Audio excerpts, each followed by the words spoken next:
है मसीह का प्यारा वचन, ये है वचन प्यारा। परमेश्वर के धन नाम की महिमा हो।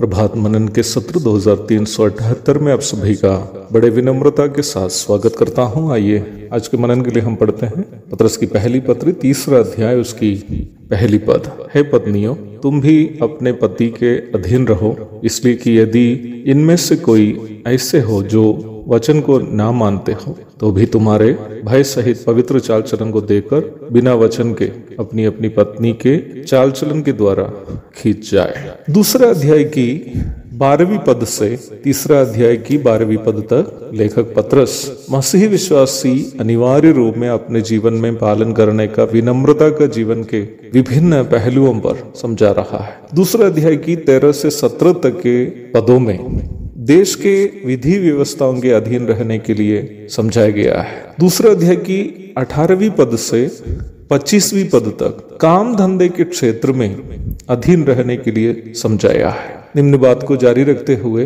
3 अध्याय की 1 से 8 तक के भाग में वैवाहिक जीवन में अधीन रहने के लिए समझाया है। आगे 3 अध्याय की 9वीं पद से लेकर 12वीं पद तक जीवन के हर क्षेत्र में विश्वासी को अधीनता का मनोभाव बनाए रखने के लिए समझाया है। कहने का तात्पर्य यह है कि एक मसीही विश्वासी को, वो चाहे पुरुष हो या स्त्री, पति हो या पत्नी, बच्चे हो या सियान, हर किसी को जीवन के हर क्षेत्र में विनम्रता पूर्व एक दूसरे को अपने से श्रेष्ठ समझते हुए जीना बाइबल में हमारे लिए दिया गया एक महत्वपूर्ण शिक्षा है। हमें यह अवश्य समझना है कि नम्र होना या अधीन रहना मसीहत में केवल महिलाओं के लिए दी गई आज्ञा नहीं है। एफएससी 5:21, फिलिपी 2:3 आदि आयतों को पढ़ेगा तब आपके मन में एक सवाल आ सकता है, यदि ऐसी बात है तो केवल पत्नियों से ये क्यों कही गई है कि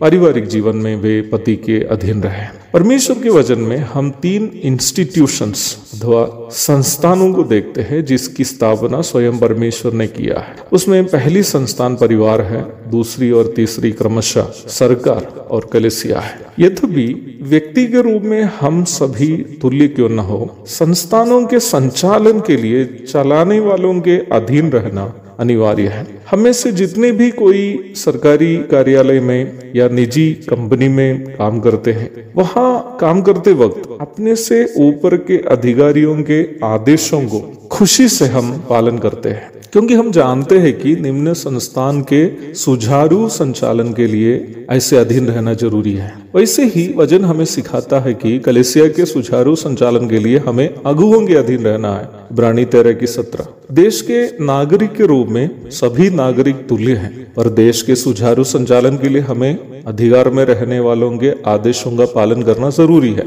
रोमी 13:1 से 7 तक। उसी प्रकार परिवार भी परमेश्वर के द्वारा स्थापित की गई एक संस्थान है। निम्न संस्थान के सुचारू संचालन के लिए परमेश्वर के द्वारा रखी गई एक व्यवस्था है। निम्न व्यवस्था के अनुसार पतियों को परमेश्वर के अधीन रहना है, 1 तीमुथियुस 2:8, और वैसे ही पत्नियों को अपने अपने पतियों के अधीन रहना है, एफएससी 5:22, और उसी प्रकार बच्चों को अपने माता पिता के अधीन भी रहने हैं, एफएससी 6:1-3 तक। एक प्रकार कहने से परिवार में हर सदस्य को किसी न किसी का अधीन रहना जरूरी है। प्राथमिक रूप में हमें यह समझना है कि निम्न व्यवस्था को परमेश्वर ने इसलिए रखा है ताकि परिवार नामक संस्थान का संचालन सुचारू रूप से हो।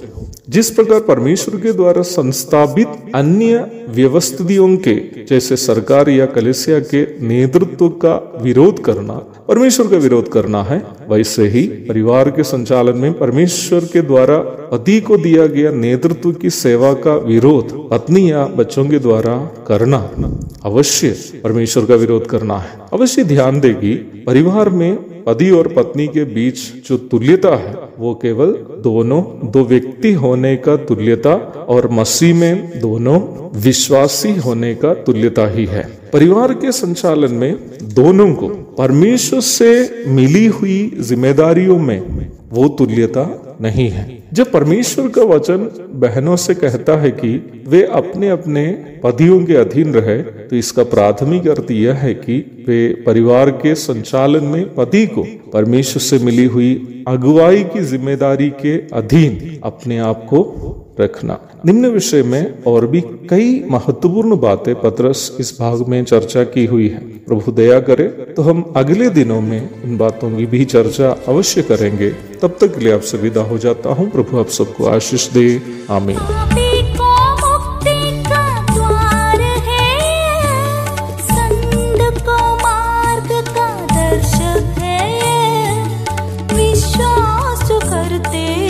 उसके लिए अनंत जीवन